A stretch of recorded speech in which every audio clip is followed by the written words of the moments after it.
história da Igreja. O crescimento da Reforma. A Chama Flamejante, parte 5. Uma distribuição BV Filmes. Versão brasileira, Dublamix Rio. Quando Ulrich Zwingli morreu em outubro de 1531, a reforma estava estabelecida na maior parte da Suíça. No entanto, ainda não tinha se estabelecido no lugar que veio a ser conhecido como berço da reforma, a cidade de Genebra. Com o tempo, o espírito de zwinglianismo alcançaria seu ápice em Genebra, onde os princípios e a filosofia da reforma se desenvolveriam no sistema teológico que veio a dominar a cultura protestante ocidental durante séculos. Como os genebrinos falam principalmente o francês e a reforma na Suíça havia afetado apenas as regiões de língua alemã, Genebra e seus habitantes foram deixados para trás. Mais tarde, no entanto, em 1535, pela influência de reformadores de outro cantão suíço, Berna, Genebra tornou-se protestante, mas precisava de líderes para a reforma. É aí que entra em cena um jovem visitante da França. Seu nome, João Calvino. Nascido em uma família francesa de classe média alta, João Calvino surge como uma das mais importantes e influentes figuras da reforma. Na realidade, alguns historiadores afirmam que ele foi o mais importante. Se Lutero soou a trombeta para a reforma, foi Calvino quem orquestrou a partitura. Calvino era um grande gênio intelectual, capaz de confrontar e desbaratar todos os que chegavam. Era ele quem introduzia os argumentos, buscando o fundamento nas páginas das Escrituras, e os apresentava de uma forma que praticamente todos pudessem entender. João Calvino nasceu em 1509, em Noyon, na Picardia, no norte da França. Como muitos outros jovens do seu tempo, ele recebeu treinamento formal para o sacerdócio. No entanto, como seu pai se afastara do clero local, ele mudou da teologia para o direito. Os estudos de Calvino o levaram a Paris, um lugar que borbulhava com debates e discussões sobre a reforma. Ao juntar-se a outras mentes jovens e brilhantes de sua geração, ele desenvolveu uma apreciação pelos movimentos humanistas e reformadores e sofreu a influência das obras de Lutero. Ele também começou a estudar a Bíblia grega.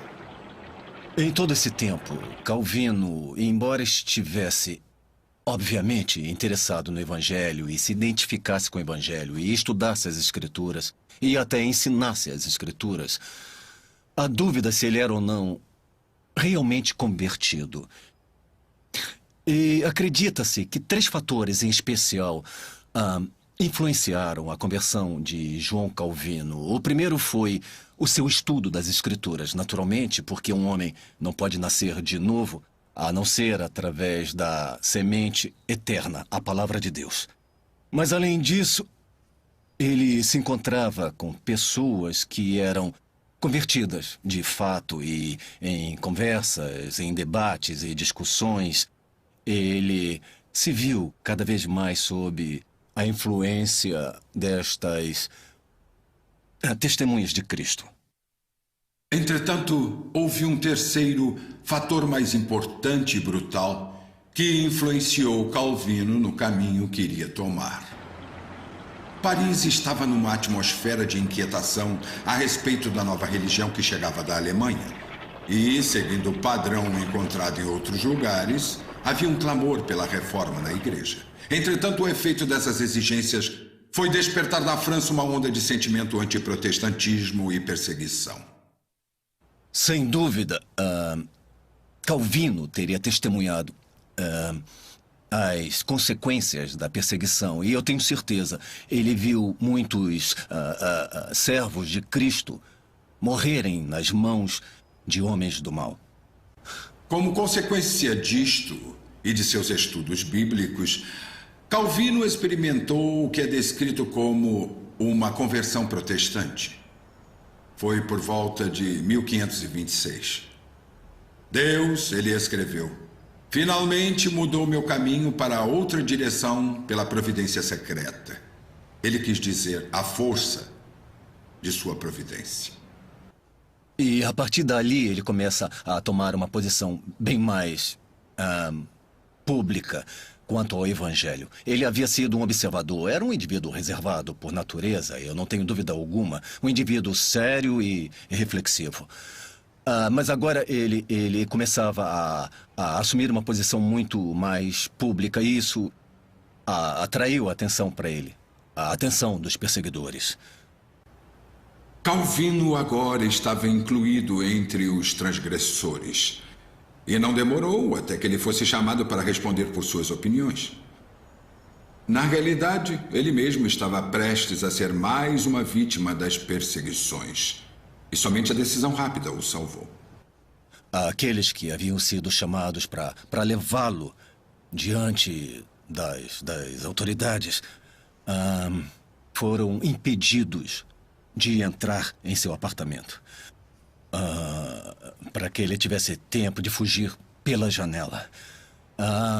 Ele mesmo fez uma corda com os lençóis da cama e desceu direto até a rua e então fugiu de Paris. Forçado a fugir do país, ele se refugiou em várias cidades. E mais tarde se instalou em Basel, na Suíça. E foi ali que começou a obra que o tornaria conhecido internacionalmente. A redação das Institutas. As Institutas da religião cristã começaram como uma breve explicação do que Calvino acreditava ser o pensamento da Bíblia a respeito de algumas verdades cristãs básicas. Entretanto, o livro tornou-se o parâmetro para a reforma do pensamento teológico, sendo descrito por um famoso teólogo como o trabalho mais importante na história da ciência teológica. Acho que precisamos dizer que qualquer trabalho teológico é marcado por 3 fatores importantes. O primeiro, o que chamamos de ponto de partida, e depois o ponto de chegada, e o método e os meios usados entre os 2 pontos. Toda teologia incorreta começa a partir de uma visão antropocêntrica. Em outras palavras, começa a partir do homem. Todo o modernismo, por exemplo, ou o liberalismo, começa com o homem. E depois trabalha baseada sobre os pensamentos do homem, as suas aspirações, etc., para Deus. E, é claro, a visão de Deus é basicamente não bíblica. Calvino começou a partir de Deus. Foi o seu ponto de partida. Seu objetivo final era a glória de Deus. Todas as coisas existem e foram criadas para a glória de Deus. O método de Calvino era buscar nas Escrituras, assimilar uma grande porção de conhecimento bíblico e depois registrar os resultados daquele estudo de maneira clara e sistemática. E até os dias de hoje, encontramos nas Institutas de Calvino algo que poucos livros de teologia oferecem, que é uma intimidade e um verdadeiro cutucão no coração, eu poderia dizer. Calvino ainda fala ao coração. Outros escritos teológicos tendem a ser frios, clínicos e científicos. Calvino ainda fala ao coração. Ele se dispõe principalmente a expor as Escrituras.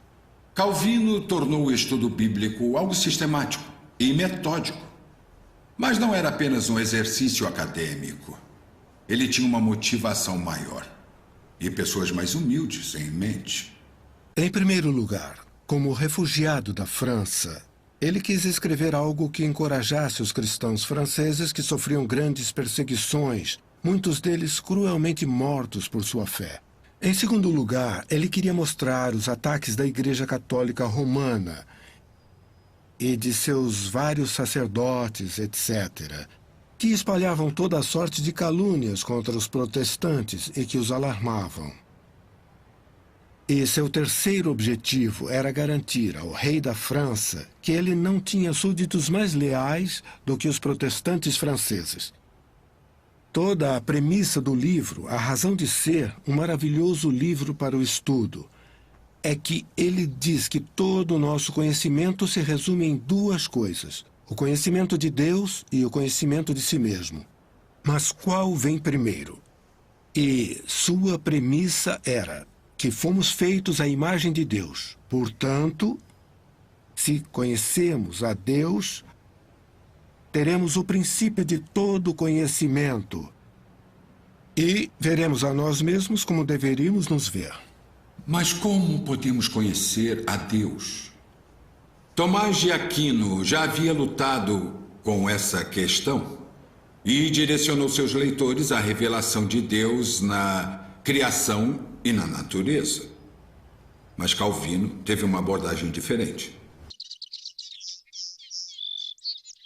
Conhecemos a Deus não por qualquer sistema natural de lógica, não por nossa intuição ou investigação, mesmo na natureza. Embora Deus se revele na natureza e podemos ver com os nossos olhos, nós conhecemos a Deus pela revelação que Ele nos dá em Sua palavra. Tudo o que podemos dizer sobre Deus é o que Ele disse sobre si mesmo. Todo o resto é especulação.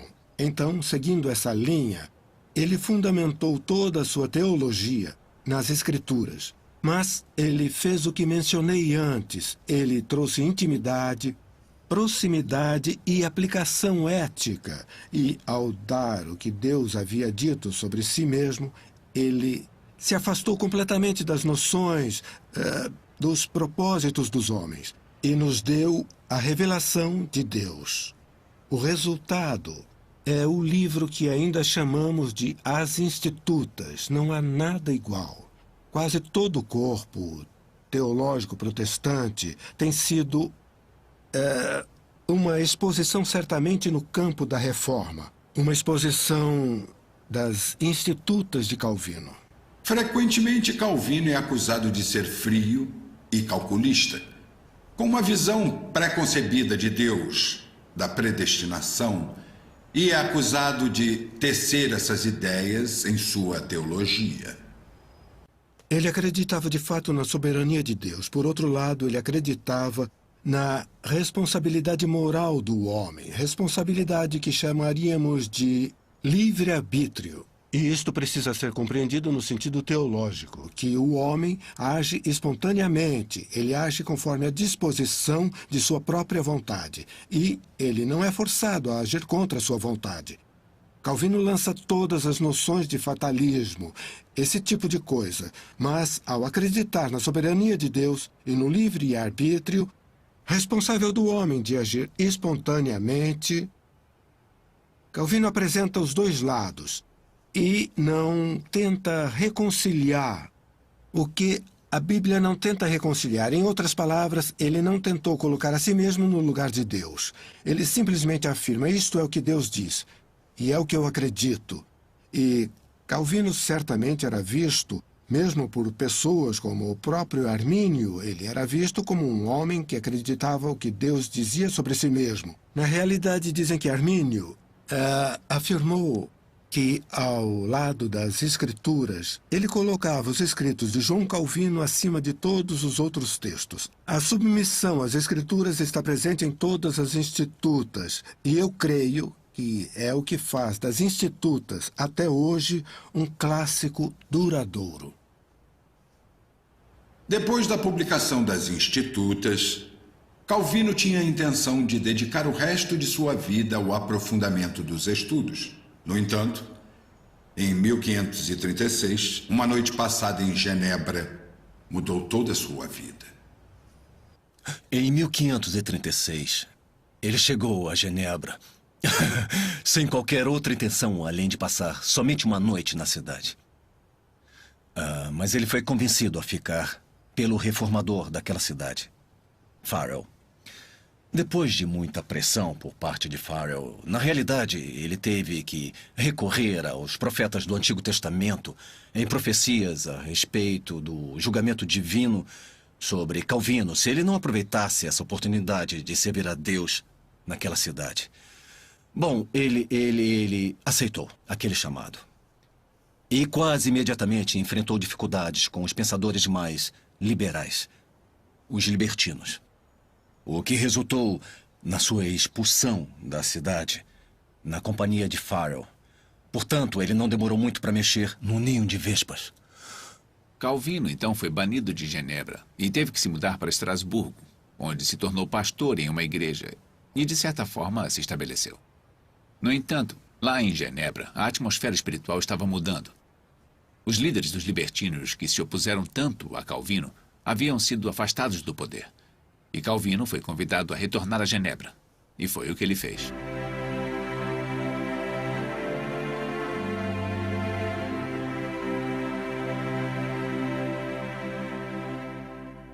Mas ainda assim não foi fácil para ele, porque havia a oposição. Os libertinos podem ter perdido seus líderes, mas não perderam seu fervor. Mas mesmo assim, Deus o capacitou para que plantasse os alicerces de um excelente trabalho.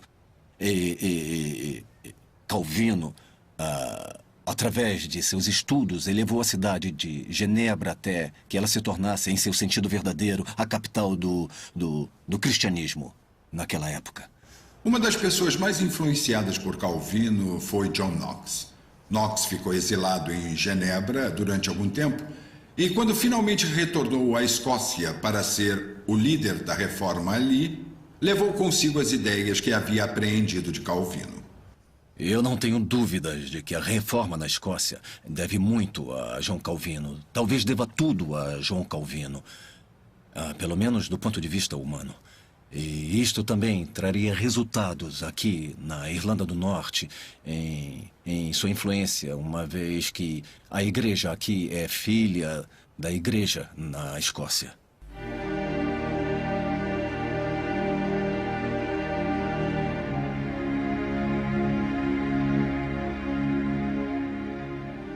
Um dos acontecimentos mais controversos da vida de Calvino e aquele para o qual seus críticos apontam avidamente foi o julgamento e a execução no fogo de Servetus em 1554. Temos que ter muitas coisas em mente. O protestantismo universal, hoje, diria que foi errado. Michael Servetus era um espanhol que, enquanto estudava direito na Universidade de Toulouse, começou a ler a Bíblia. Ele ficou surpreso com a falta de evidência explícita para a doutrina da Trindade e decidiu publicar um livro a respeito, que tolamente ele intitulou de Sobre os Erros da Trindade. Isso lhe trouxe uma reputação ruim, não apenas com os reformadores, mas com a Igreja Católica, que ele já havia criticado por suas riquezas, sua adoração ao Papa e ao seu sacerdócio mundano. Então Servetus precisou se esconder e precisou mudar seu nome para Villeneuve. Conseguiu emprego de publicação como editor. E entre os livros que teve que editar estavam os livros de medicina. Este assunto o interessou tanto que ele retornou a Paris em 1536 para estudar medicina por 2 anos. Em Paris, ele começou a misturar medicina e astrologia. Isso lhe trouxe problemas, tanto com as autoridades da universidade, quanto com a Inquisição Católica. Ele foi traído e preso. Conseguiu fugir, mas a caminho de Genebra, ele foi reconhecido e preso novamente, desta vez por protestantes. Embora fosse impossível provar que Servetus e suas ideias representassem perigo para a ordem pública, ele fez algumas declarações perturbadoras sobre a doutrina da Trindade. Consequentemente, após receber o conselho de igrejas em outras 4 cidades suíças, o Concílio de Genebra o condenou a morrer queimado. Mas ele não foi condenado por ser um romanista. Na realidade, os romanistas eram condenados à morte por suas ideias, bem antes que ele entrasse em conflito com João Calvino e as autoridades de Genebra.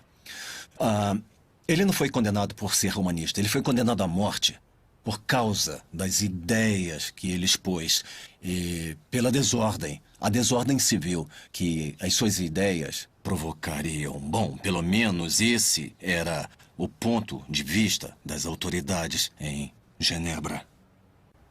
Calvino concordou com o julgamento de Servetus, mas não com o método de execução. Então ele interveio. Calvino intercedeu de fato, não para que ele se livrasse da pena de morte, porque era universalmente aceito na época que as suas palavras, o seu crime, a sua vida e seus pontos de vista eram dignos da pena de morte. Mas ele disse para, ao invés de queimá-lo, que o executassem pela espada. Essa era a dura realidade da vida do século XVI. Quando muitos homens e muitas mulheres sacrificaram suas vidas por aquilo em que acreditavam na privacidade de consciência e ousaram repeti-lo em público.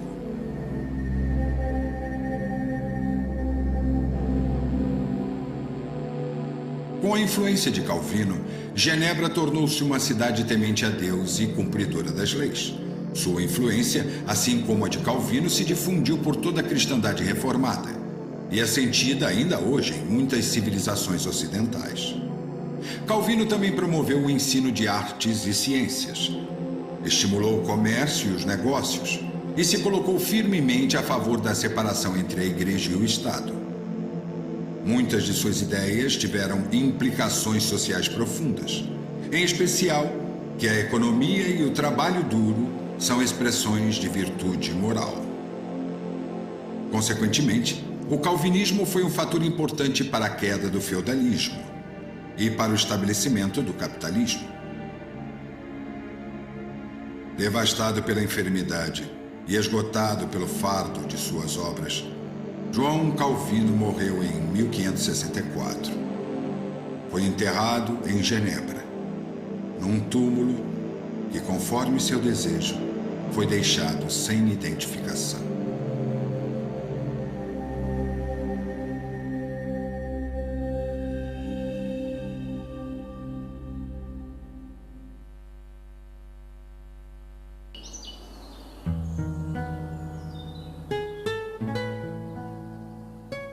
Os huguenotes.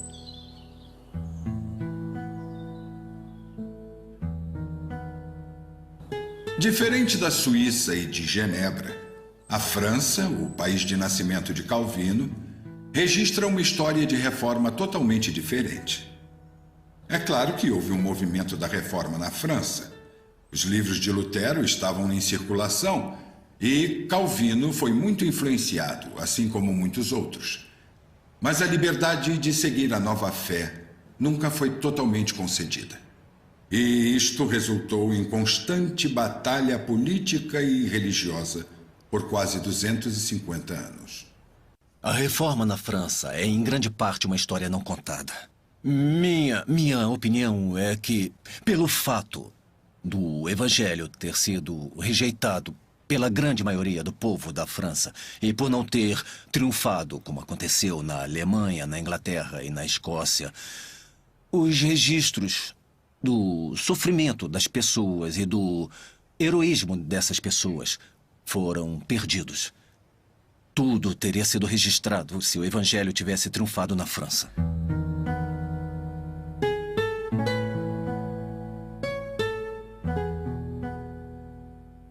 O primeiro homem que pode ser apontado como líder do movimento da reforma na França foi Jacques Lefebvre.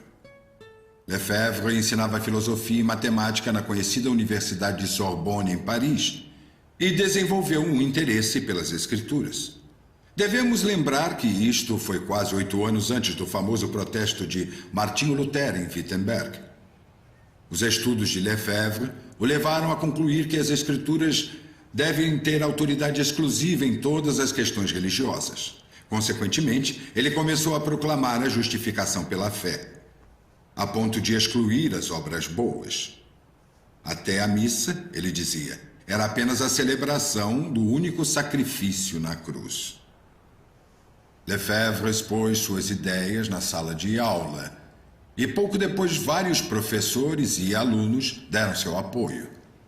Em pouco tempo, a Sorbonne fervilhava com a nova doutrina. A partir de 1520, os textos de Lutero começaram a aparecer na França. Eram vendidos em Paris às centenas e se difundiam rapidamente entre os letrados.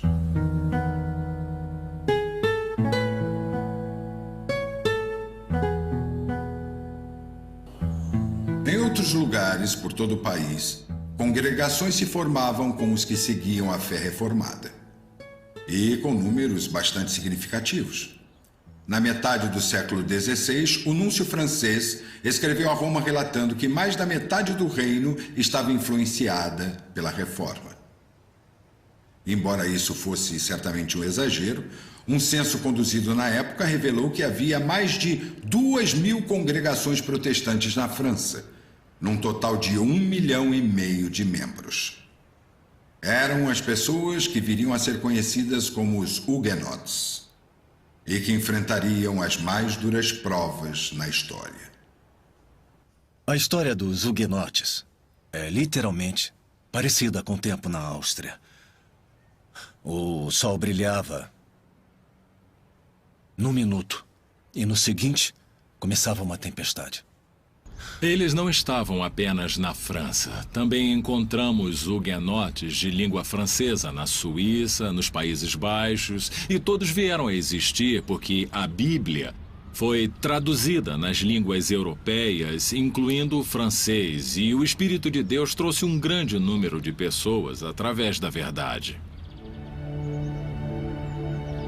Não se sabe bem a origem da palavra huguenote, mas acredita-se que tenha vindo da Alemanha e pode significar irmão ou confederado. Originalmente pode até ter sido um termo de desprezo, como aconteceu com metodista ou até cristão. Pouco a pouco, os seguidores da religião reformada uniram as forças e logo começaram a se infiltrar entre a nobreza. Quando a rainha de Navarra se declarou calvinista e se uniu a eles, os huguenotes tornaram-se o alvo daqueles com objetivos políticos. Alguns homens que reivindicavam o trono francês pensaram que a união com os huguenotes poderia servir para garantir seu objetivo. Outros, naturalmente, tinham outras ideias.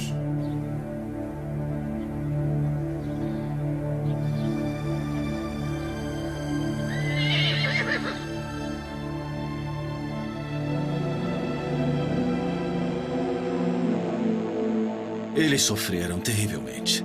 Em 1545, calcula-se que mais de 100.000 protestantes franceses haviam sido assassinados ou enviados como escravos nas galés francesas. E pode-se dizer que o sofrimento dos que foram martirizados é mais ameno do que os que foram enviados para as galés. Porque o sofrimento dos pobres escravos nas galés francesas vai além de qualquer descrição.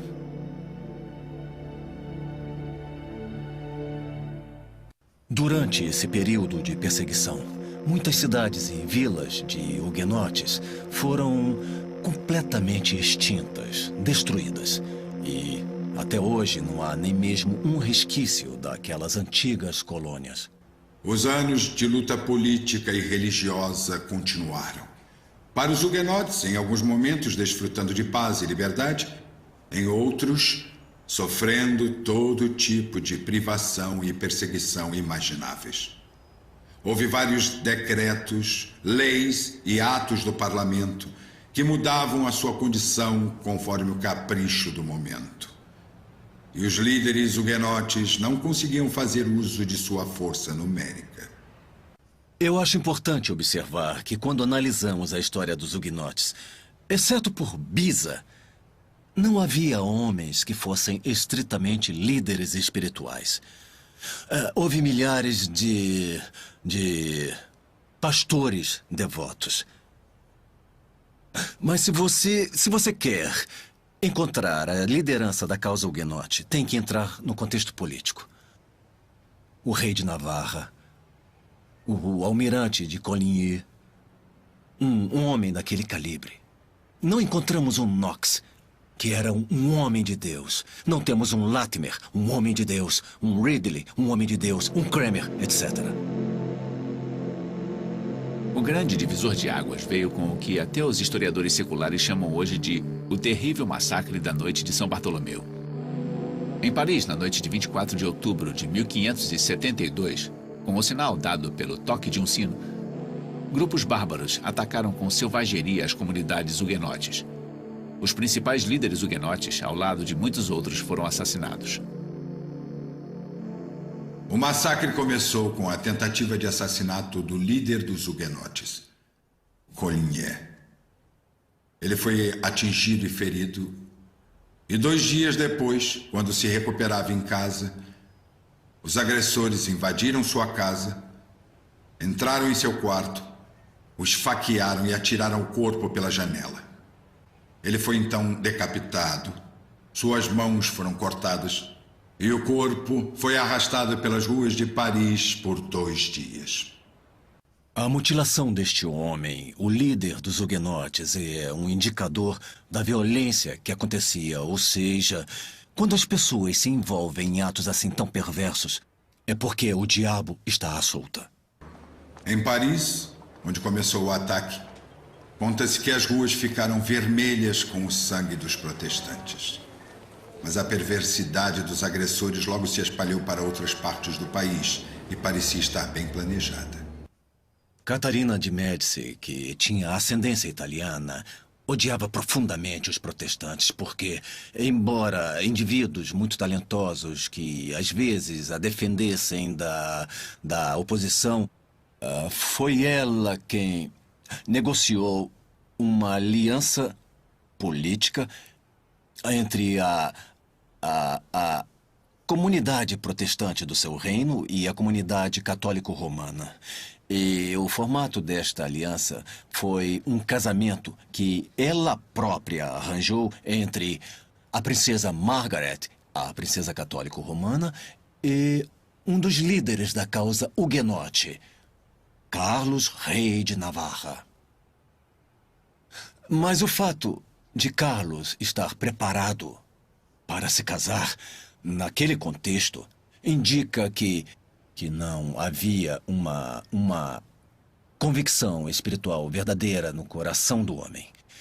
Então, eu realmente acho que há um elemento de julgamento divino ali, contra as pessoas, que em vez de confiarem nele para proclamar a causa do evangelho na França, preferiram se envolver nesses esquemas mundanos para preservar o evangelho.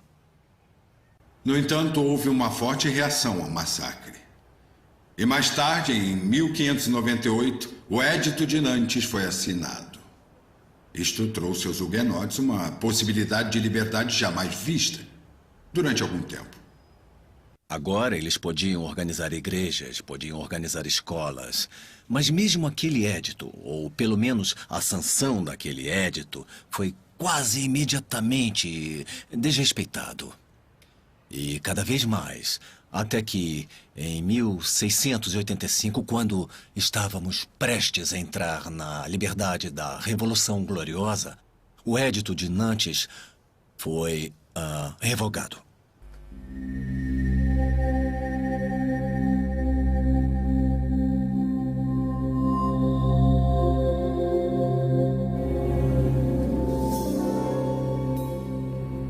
Foi no belo e luxuoso palácio de Fontainebleau que Luís XIV assinou a revogação do Edito de Nantes.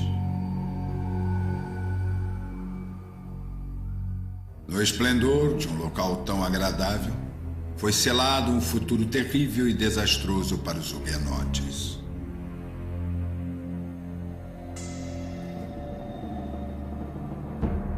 A partir daquele momento, o culto público estava proibido. Os protestantes não tinham permissão de se reunir nem mesmo nas residências. Foram proibidos de instruir seus filhos em sua fé. Seus filhos teriam que ser batizados por sacerdotes e enviados a escolas católicas. E as igrejas huguenotes foram demolidas.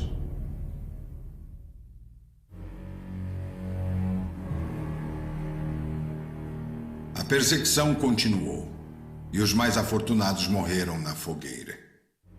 Para os menos afortunados, havia a roda. Era um instrumento especialmente projetado. Um pedaço de madeira formando um X em que o homem ficava estendido. O homem seria acorrentado ou amarrado a este equipamento que girava em seu próprio eixo, e soldados com porretes pesados batiam no corpo até que fosse destruído. A quantidade de métodos de punição e descarte de pessoas é incontável. Mas nem todos eram descartados. Muitos, fisicamente fortes e saudáveis, foram enviados para a morte em vida, como escravos nas galés. Eles eram colocados em navios que a Marinha Francesa usava no Mediterrâneo. Os navios eram equipados com remos. Havia 3 ou 4 homens em cada remo, que tinha por volta de 14 metros. E a ideia era que o navio se dirigisse com grande velocidade contra um navio inimigo. A ponta da proa do navio manteria a embarcação inimiga próxima à linha d'água e assim ele naufragaria com esse método. Eles eram chicoteados por aqueles responsáveis em vigiar os escravos das galés. Tinham uma péssima alimentação. Eles estavam entre os criminosos mais perigosos. Mas sua grande história é que, em meio a esta perseguição e condições terríveis, eles mantiveram a sua fé. Aigues Mortes, sul da França.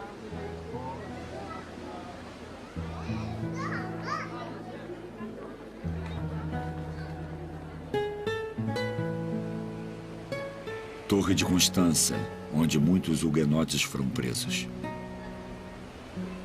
A grande heroína da Torre de Constança foi Mary Durand. Ela ficou presa por 38 anos naquela torre. Havia muitas outras mulheres huguenotes presas na torre com ela. Mas Mary foi a heroína de todas essas prisioneiras, porque era ela quem não as deixava perder o ânimo. Ela tinha memorizado muitas passagens das Escrituras que repetia às outras prisioneiras numa tentativa de encorajá-las nas coisas de Deus e a resistir à tentação de renunciar à sua fé. Na realidade, ela gravou a palavra resistir nas pedras da prisão e isto ainda pode ser visto hoje. Mais tarde, Mary pôde sair da prisão. No entanto, quando ela voltou à sua casa, descobriu que a casa estava em péssimo estado de conservação e que todas as árvores frutíferas que cercavam a casa haviam sido cortadas. Portanto, Mary enfrentou muitas dificuldades e lutas ao buscar servir ao Senhor. Com tal privação e perseguição e luta constante, não é surpresa que milhares de huguenotes sentiam que sua única opção seria fugir do país. E até isto era difícil. Na realidade, era um crime punido com escravidão perpétua nas galés se você fosse apanhado imigrando. Mas mesmo assim, as pessoas perceberam que precisariam arriscar suas vidas para que pudessem preservar a liberdade espiritual para si mesmos e para suas famílias. Os huguenotes perceberam que não teriam permissão de praticar a sua fé e, no entanto, não tinham permissão de deixar o país. Então, com frequência, eles tinham de partir disfarçados ou através de estradas afastadas. A França não percebeu, mas seus melhores cidadãos estavam partindo naquele momento. E, literalmente, milhares deixaram o país. Muitos pescadores, por exemplo, iam para o mar para a sua pesca, ou pelo menos assim pensavam as autoridades, mas, na realidade, eles velejavam para a Inglaterra e se instalavam na costa sul da Inglaterra. Os huguenotes, em sua maioria, eram pessoas de classe média, artesãos, comerciantes, e a qualquer país para onde fossem, Suíça, Alemanha ou o Reino Unido, muitos foram para o continente norte-americano, outros para a África do Sul, aonde quer que fossem. Eles provaram ser uma grande bênção para o país. Na realidade, eles introduziram muitos ofícios e profissões nos diversos países para onde foram.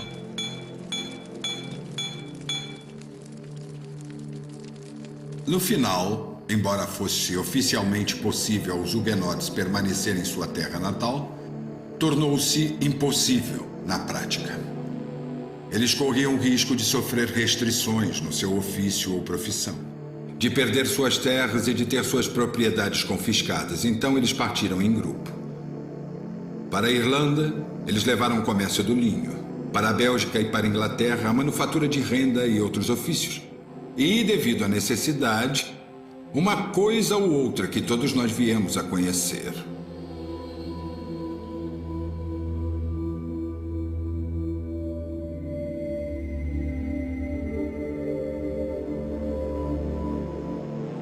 A sopa de rabo de boi veio através dos huguenotes. Muitos deles, sem nenhum bem, se encontravam em Londres, próximo ao mercado de gado, e descobriram no abatedouro, quando abatiam os animais, que eles evitavam as peles para serem curtidas ainda completa com a cauda. Eles pegavam a cauda do boi e faziam uma sopa. Então, a sopa de rabo de boi passou a fazer parte da culinária local.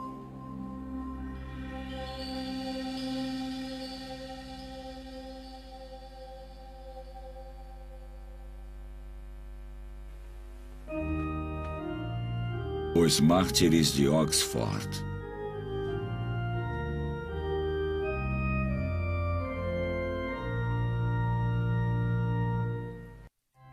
Quando o rei Henrique VIII da Inglaterra morreu em janeiro de 1547, deixou 3 herdeiros: seu filho Edward e suas 2 filhas, Mary e Elizabeth.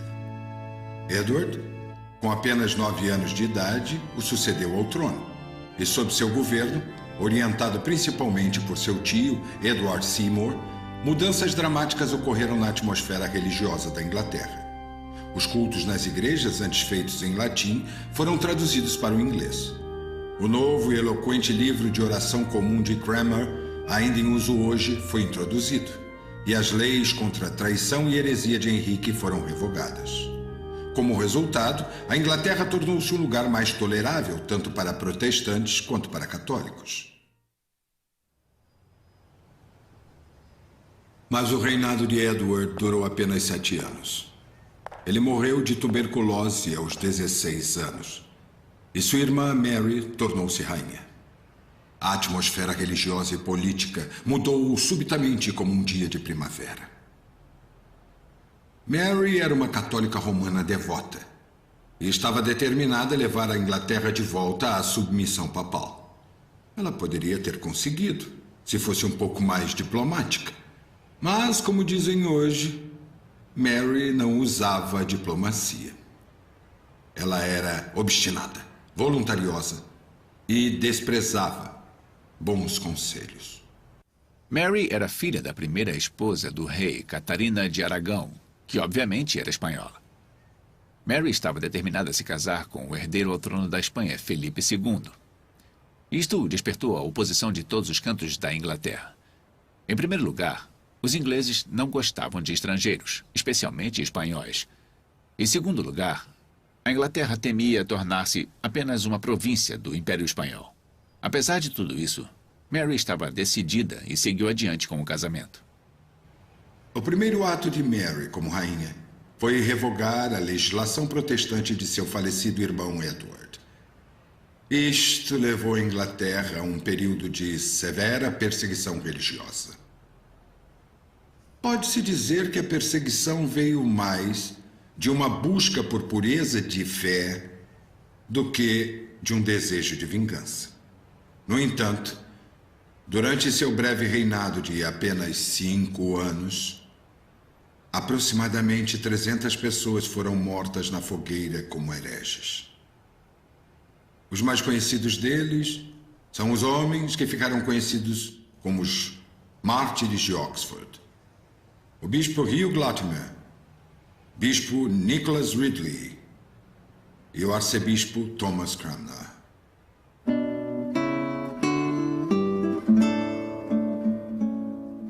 O homem que se tornou o bispo Hugh Latimer veio de Leicestershire e nasceu por volta de 1485. Era filho de um próspero fazendeiro que reconheceu os talentos de seu filho e o enviou a Cambridge. Ali ele se distinguiu como um verdadeiro representante da Igreja Romana, frequentando reuniões com os reformadores somente para discordar abertamente deles e atacar os ensinamentos de Lutero. Latimer era tão capaz e tão destemido que foi dito sobre ele: finalmente a Inglaterra oferece um defensor da Igreja que confrontará as doutrinas de Wittenberg. Mas então, de repente, quase tão de repente como aconteceu com São Paulo, sua vida foi transformada. Ele era um homem grande e tinha a honra de carregar a cruz processional de prata à frente de Henrique VIII quando Henrique visitava Cambridge. Na congregação havia um homem pequeno chamado Bilney. E Bilney enxergou além do sermão. Ele percebeu que Latimer estava atormentado em sua alma. E então Bilney se aproximou de Latimer após o sermão e perguntou se ele ouviria a sua confissão. Latimer ficou lisonjeado com esse pedido, porque ele sabia que Bilney era simpatizante da Reforma. Na realidade, ele havia se convertido através da leitura do Novo Testamento grego de Erasmo.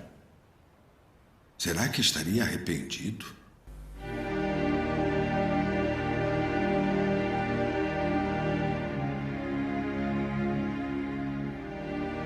Mas em vez de relacionar todos os seus pecados e pedir absolvição, Bilney deu seu testemunho de como sua alma estava aflita e como, através da leitura das Escrituras, ele havia conhecido o Senhor Jesus Cristo. E isto fez com que Latimer considerasse sua própria condição, e no tempo oportuno ele se converteu. Imediatamente, Latimer se tornou um forte defensor da Reforma, assim como havia feito com a Igreja. Com a mesma ousadia e franqueza que havia usado contra os luteranos, ele agora atacava as doutrinas de Roma. Elevado ao cargo de bispo, ele foi chamado por Henrique VIII para pregar à sua corte. Lembre-se que Henrique havia se casado e divorciado mais de uma vez. Latimer, em linguagem muito clara, denunciou o rei como João Batista havia denunciado Herodes. Incisivamente, referindo-se à esposa atual de Henrique, os despojos do divórcio, ele citou as palavras de João Batista do Evangelho de Mateus e disse a Henrique: não te é lícito possuí-la. Henrique ficou enfurecido e ordenou a Latimer que retornasse no domingo seguinte e retirasse suas denúncias. Latimer voltou, de fato, e, subindo ao púlpito, repetiu o mesmo texto que havia usado. Então, olhando ao redor e ao anfitrião expectante, ele disse: Hugh Latimer, você sabe diante de quem deve falar hoje?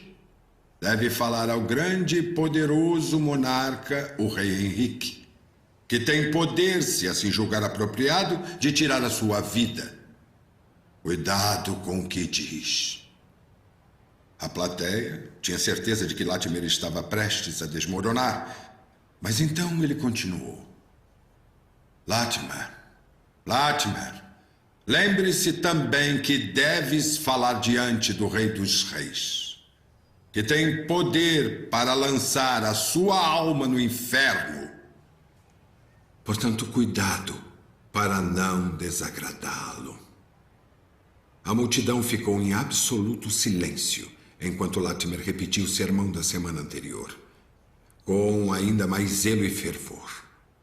Todos os presentes estavam certos de que Henrique decapitaria um pregador tão ousado.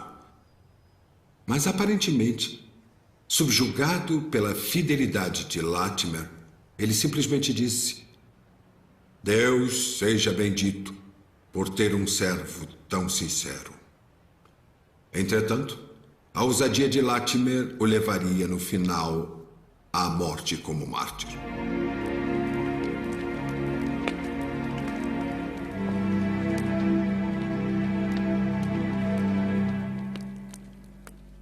A reforma na Inglaterra lutava contra a doutrina da transubstanciação, mais conhecida como missa.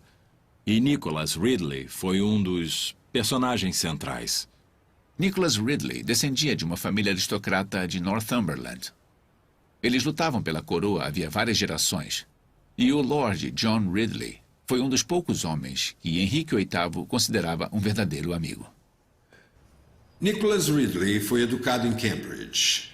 E, enquanto estava ali, assinou o decreto contra a supremacia do Papa na Inglaterra. Ele adotou os princípios protestantes ainda muito jovem. Mas foi como ministro de uma paróquia próxima a Rochester, em Kent, que esses princípios foram confirmados. Certo dia, em sua biblioteca, ele pegou um livro muito antigo que havia sido escrito na França por um monge chamado Bectrum.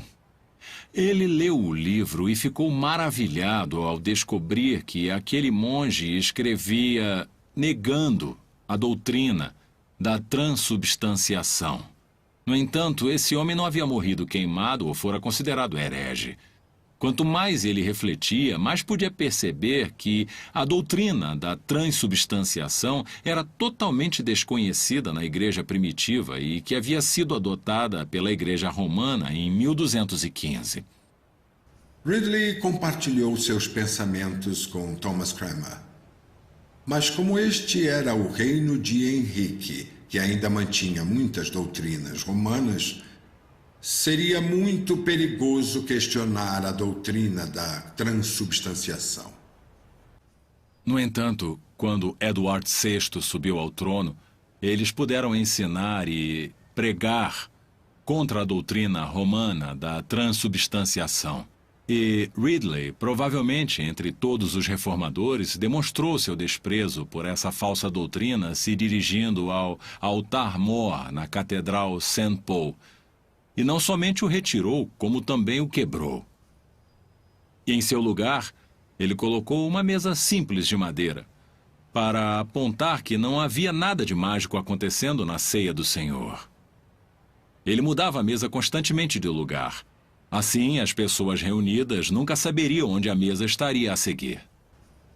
Cranmer, Latimer e Ridley eram grandes amigos. Companheiros na batalha pela reforma na Inglaterra. Mas era Ridley quem era considerado o teólogo. Alguns dizem que Ridley instruiu Cranmer e Cranmer instruiu Latimer. Ridley era o grande teólogo, Cranmer o grande organizador e Latimer o grande pregador.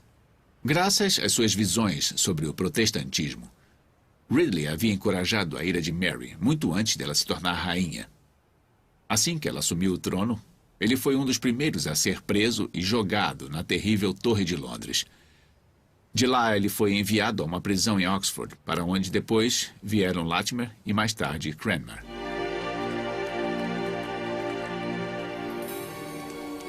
Em meio ao fogo, Latimer virou-se para Ridley e disse: "Console-se, mestre Ridley, e seja homem, pois acendemos uma chama neste dia pela graça de Deus. E creio que ela jamais será apagada na Inglaterra." As últimas e desafiadoras palavras de Latimer atravessaram os séculos e têm sido um encorajamento e um desafio a cristãos de todas as gerações. Ridley sofreu terrivelmente nas chamas. Latimer, por ser idoso, foi rapidamente derrotado pela fumaça e pelas chamas e morreu rapidamente. Mas Ridley sofreu muito. O fogo queimou as suas extremidades, mas não tirou a sua vida. Mais tarde, Ridley foi visto expirando entre as chamas e assim foi para o céu um dos maiores servos do Senhor Jesus Cristo e um dos maiores reformadores do mundo de língua inglesa. Monumento do Mártir, Oxford.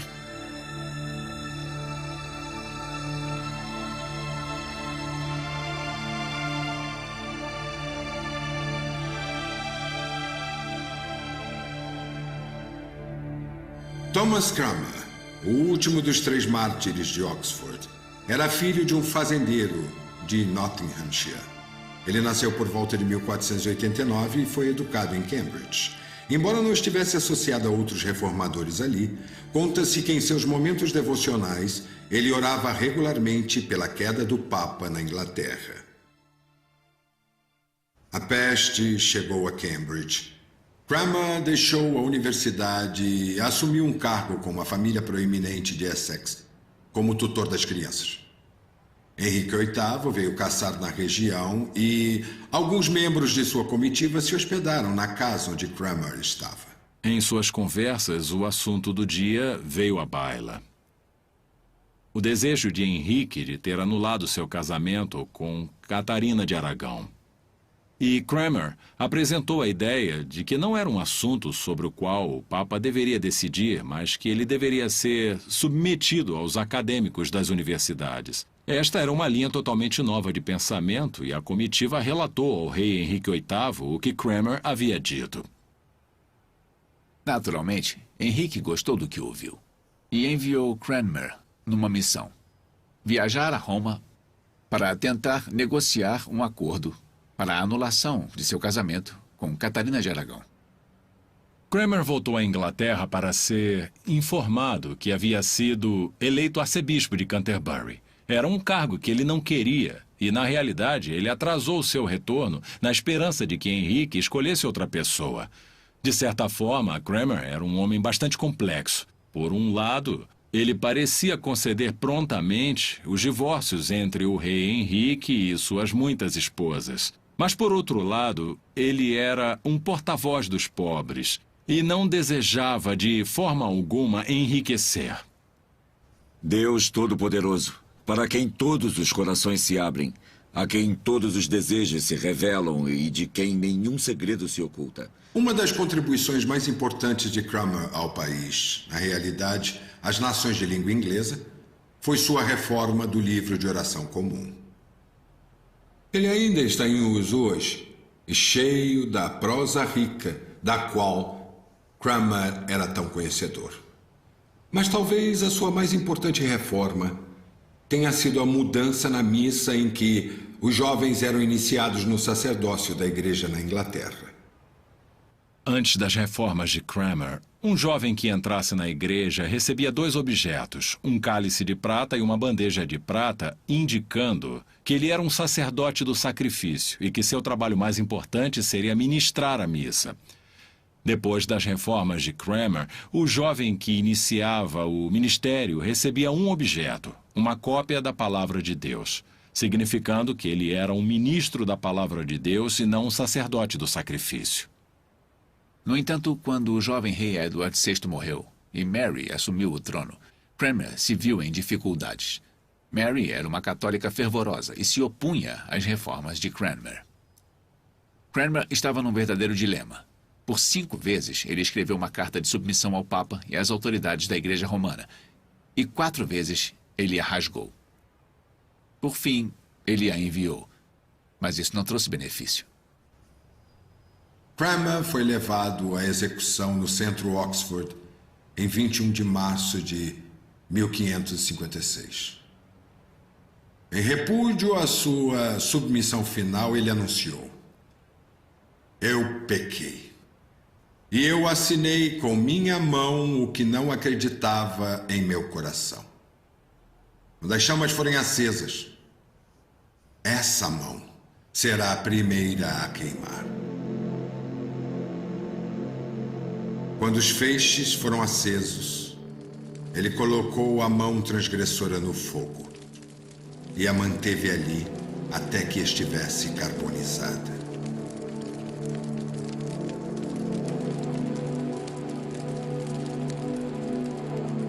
De fato, as últimas palavras de Cranmer foram: "Ó indigna mão direita, que fez o que era contrário ao desejo do meu coração."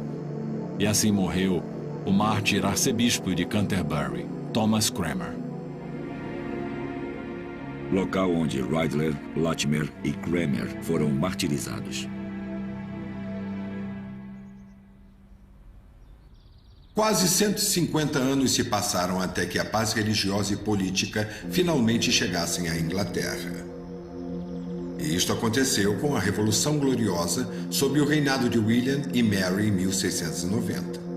No ínterim, Houve o reinado de Elizabeth I, uma conspiração da pólvora, uma guerra civil, o protetorado de Cromwell e, mais tarde, os levantes jacobitas.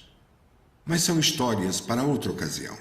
Agora, vamos viajar a norte da fronteira, à terra de John Knox, um país que ainda enfrentava sua própria batalha contra a tirania religiosa e contra monarcas déspotas. Os Covenanters. Mary, rainha da Escócia, a mulher que apresentara tanta oposição a John Knox e à sua reforma na vida eclesiástica escocesa, foi forçada a abdicar em julho de 1556. 5 dias depois, seu filho James, com apenas 13 meses de vida, foi coroado rei James VI da Escócia. John Knox pregou na cerimônia de coroação. Como o novo rei era apenas um bebê, a Escócia foi governada por uma série de regentes, e o último deles foi o Conde de Morton. Morton, no entanto, era favorável a uma igreja formada conforme os princípios anglicanos, e isto, naturalmente, incomodou os presbiterianos. Mas quando o rei teve idade suficiente para cumprir seu destino, ele também era anglicano sob todos os aspectos. E firme defensor do direito divino dos reis. Segundo esta noção, o rei é indicado por Deus, portanto sua vontade é a de Deus, e o que ele diz é infalível e deve ser obedecido. Essa crença no direito divino dos reis colocou o monarca em conflito direto com a Igreja Reformada na Escócia e com o sucessor de Knox e seu genro, Andrew Melville. Melville tinha o espírito de Knox e estava determinado em 1570 a manter e promover os princípios da reforma. Foi Melville quem apresentou o princípio que mais tarde seria defendido com lanças e espadas. Para ele e para os membros da igreja na Escócia, as questões eram claras e vitais. Quem governava o país e quem governava a igreja? Melville não tinha dúvidas sobre essas questões. E quando ele e alguns outros se encontraram com o rei James no Palácio Falkland, ele deixou a posição da igreja na Escócia absolutamente clara. Melville o repreendeu. E a famosa declaração de Melville, ao repreender James VI, foi: Majestade, sempre respeitaremos humildemente Vossa Majestade em público. Mas diante da oportunidade de falar com Vossa Majestade em particular, devemos lhe dizer o que pensamos. Majestade, há 2 reis e 2 reinos na Escócia. Há o rei James, o cabeça da nação, e há Jesus Cristo, o rei e cabeça da igreja, de cujo reino o rei James não é soberano, mas membro. James não ficou muito feliz, é claro, com a repreensão, mas ela indicava que era o espírito daqueles que amavam os princípios da reforma naquela época. Em março de 1603, Elizabeth I morreu e James assumiu o trono da Inglaterra. Ele agora era James VI da Escócia e James I na Inglaterra.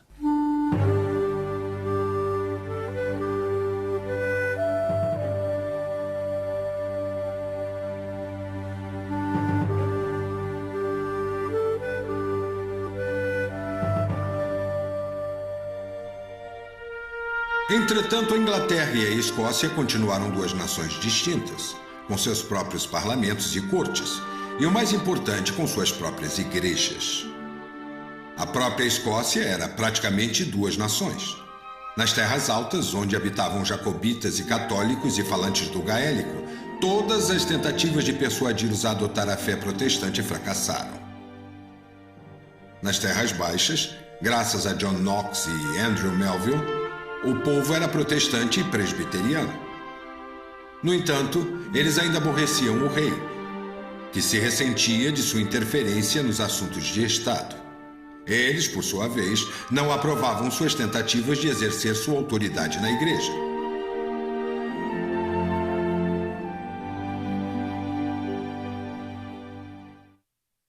E este, durante quase 100 anos, foi o pomo de discórdia entre a coroa e aqueles que ficaram conhecidos como os Covenanters. Uma das características da reforma na Escócia que não se vê em nenhum outro lugar é a presença dos pactos ou covenants em diversos momentos. Esses pactos surgiram como resultado das crises e das experiências do povo. Quando eles queriam expressar a sua fé, quando eles queriam demonstrar por que motivo acreditavam em algo, eles instituíam um pacto ou uma aliança. Houve 2 pactos principais na Escócia. O Pacto Nacional de 1638, que tinha o propósito de apoiar a religião reformada, e mais tarde houve a Liga e Pactos Solenes, que foi uma tentativa de estabelecer uniformidade no governo da Igreja, segundo os princípios presbiterianos na Inglaterra e na Escócia. Se quisermos saber a origem do nome Covenanter, vamos encontrá-la no Pacto ou Covenante Nacional da Escócia. A história dos pactos na Escócia é longa e tumultuada. A perseguição e as punições sofridas por aqueles que aderiram aos princípios dos pactos resultaram nos crimes mais sangrentos da história do país. Ainda mais chocantes, porque foram cometidos por escoceses contra escoceses. Quando Charles I assumiu o trono, ele estava determinado a continuar o que seu pai havia iniciado e a controlar finalmente os escoceses insubmissos. Mas ele não contava com a força do sentimento religioso entre os escoceses. Uma das características marcantes do Pacto Nacional é que, ao contrário do que muitos pensam, os Covenanters eram muito fortes em seu apoio ao monarca. Isso estava condicionado ao apoio dado pelo monarca à religião reformada.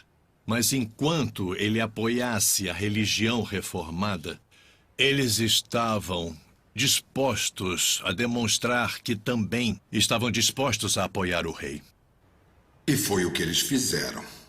Mas Charles se opunha ao presbiterianismo e acreditava que seria melhor se todos os seus súditos adotassem o sistema episcopal liderado por bispos, indicados por ele, é claro. E ele foi bastante ingênuo ao achar que daria certo. Em 1637, por ordem de Charles, um novo livro de culto foi introduzido. Os escoceses ficaram furiosos. Era apenas outra tentativa de anglicizá-los. Uma ofensa ao púlpito. Eles não teriam sucesso. Então eles assumiram uma posição. Primeiro foi Jenny Geddes, em sua famosa reação em Edimburgo, em 1637, quando atirou sua banqueta na cabeça do ministro e disse com raiva: "Como ousa me fazer ouvir uma missa?" Aquilo espalhou um ressentimento pela Escócia contra enganos e qualquer tentativa de colocar de lado os princípios básicos que Knox e Melville haviam ensinado. Todos os esforços para dissuadir o rei fracassaram. Charles defendia o novo livro e declarou todos os protestos não apenas ilegais, mas traiçoeiros. O Pacto Nacional foi o resultado inevitável. O povo, ou seja, nobres, o clero e a Câmara dos Comuns, se uniram numa aliança solene para defender a religião reformada contra todo o engano. E não muito distante de onde estamos agora, aquele pacto foi assinado e depois foi apresentado aos ministros da igreja. E finalmente foi levado a Greyfriars, onde todas as pessoas comuns tiveram a oportunidade de assinar o pacto. O Pacto Nacional deu certo. Em pouco tempo, o novo livro de culto foi abandonado, a religião episcopal foi abolida e a fé presbiteriana restabelecida. Eles agora eram chamados de Covenanters e entraram em atritos com o rei. Mais uma vez, a pergunta era: quem governa o reino? E houve rumores ao sul da fronteira também.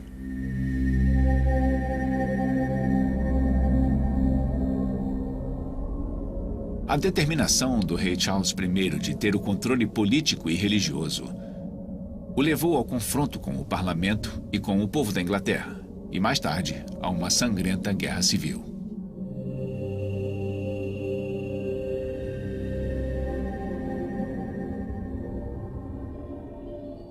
O parlamento estava desesperado por apoio à Escócia e receberam esse apoio na forma de uma liga. Mas os escoceses também agregaram à liga a ideia de um pacto. Então, em 1643, a famosa Liga e Pactos Solenes foram assinados e reivindicaram que os 3 reinos apoiassem a religião reformada e estabelecessem um reino com muita justiça. As forças do parlamento sob Cromwell acabaram vencendo. Mas não sem o derramamento de muito sangue inocente de ambos os lados. No entanto, apesar de sua derrota nas mãos dos súditos, Charles I ainda se recusava a reinar com qualquer grau de humanidade ou compaixão. No final, ele foi levado ao cadafalso, exatamente em frente ao Whitehall. E em 30 de janeiro de 1649, ele foi decapitado. Foi um fato que os Covenanters na Escócia sentiram profundamente. Os escoceses ficaram simplesmente atônitos com a execução de Charles I. Sim, ele era um rei intolerante. Queria assumir uma posição na igreja que eles não podiam aprovar e tentou introduzir liturgias e orações que eles não podiam e não queriam usar. Mas ele ainda era o rei, o ungido de Deus. E não se pode colocar as mãos no ungido de Deus. Quando Cromwell executou Charles I, o povo escocês ficou aturdido, porque eles haviam jurado aliança ao rei e jurado apoiar sua majestade. Mas aí as coisas seguiram um rumo diferente, quando Charles II veio a assumir o trono. Porque quando Charles II assumiu o trono, uma das obrigações que lhe foram impostas era seguir os princípios que estavam guardados pelo Pacto Nacional da Escócia e pela Liga e Pactos Solenes. E foi sob a condição de que ele aceitasse que ele foi coroado rei da Escócia em Perthshire. Tudo ficou bem durante algum tempo. Na realidade, durante alguns anos. Mas então Charles II decidiu que gostaria de reinar sobre seu povo e, conforme sua própria expressão, livre de qualquer pacto ou coisas do tipo. E ele deu as costas não somente aos próprios pactos, mas também aos seus defensores, aqueles que lhe haviam conferido um voto de fidelidade. E um dos primeiros homens a sofrer desta maneira foi o homem que colocou a coroa na cabeça do rei. Esse homem era o Marquês de Argyll. Na Catedral de St. Giles, em Edimburgo, há uma efígie do Marquês. E logo acima, a inscrição das últimas palavras que ele proferiu no cadafalso. Eu coloquei a coroa na cabeça do rei. E ele me apressa para uma coroa melhor. E assim, Argyll se tornou o primeiro mártir da causa dos Covenanters.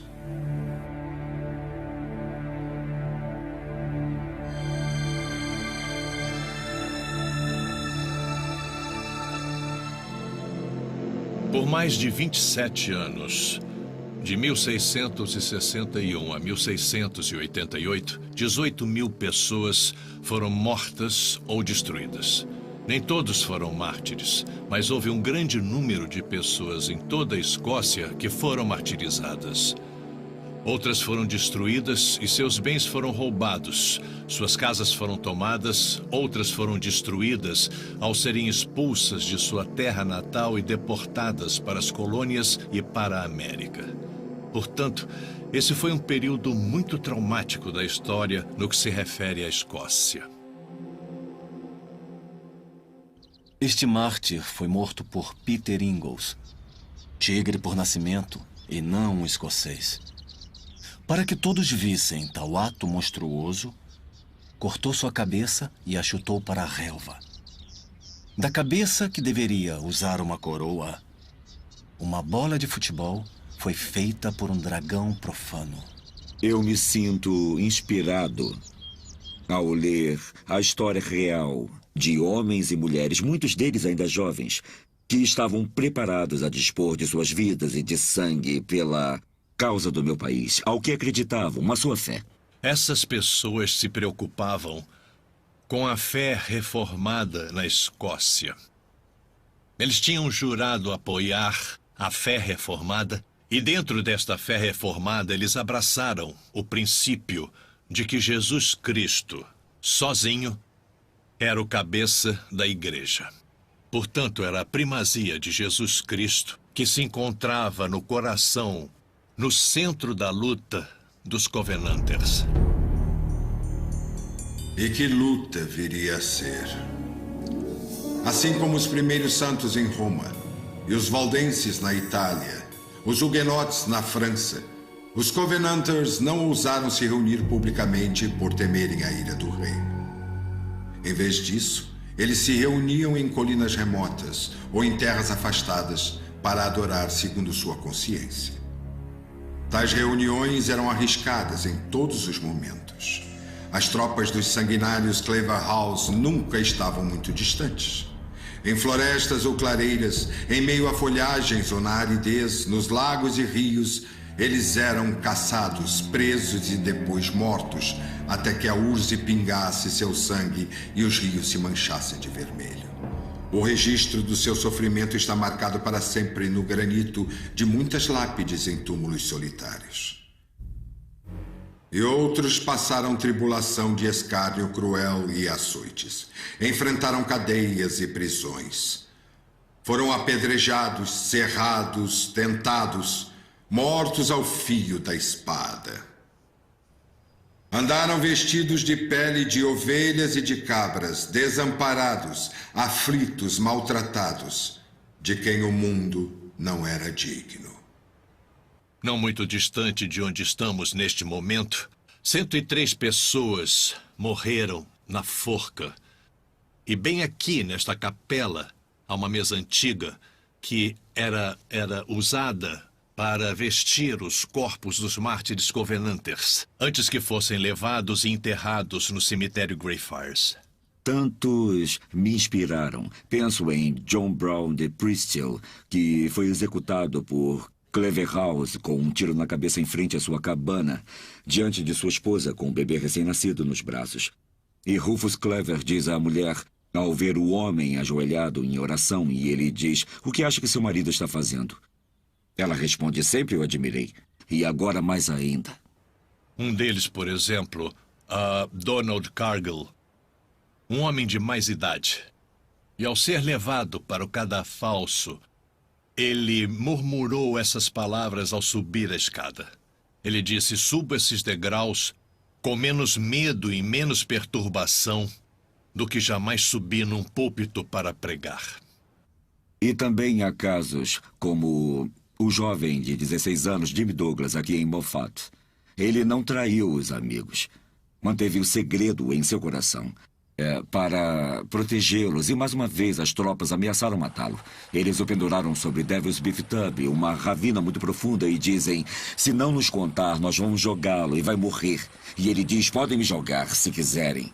Não é tão profundo quanto o inferno. E eles o jogaram. E também houve Margaret Wilson, de 18 anos, e suas irmãs, 4 no total, presas, levadas a julgamento, condenadas, sentenciadas. E aquela jovem de 18 anos foi sentenciada à morte por afogamento. Foi-lhe dada a oportunidade de mudar de ideia, de retratar-se, e ela disse nunca. E ela finalmente foi levada ao mastro, teve as mãos amarradas para trás até morrer afogada. A luta dos Covenanters está repleta de tais relatos de sofrimento e heroísmo.